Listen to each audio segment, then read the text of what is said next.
check out this disaster, and then look what we did with it. Good old-fashioned, everyday, $500,000 investment with expected 45% returns. Let's go.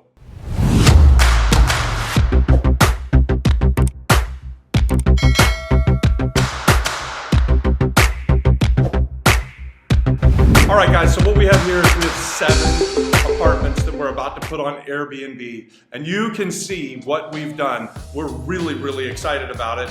It was gross. It was disgusting. It was vacant for years and years. It just sucked, right? Like, so this place had been forgotten. So we have turned this into now 7 beautiful, high-end apartments for Airbnb.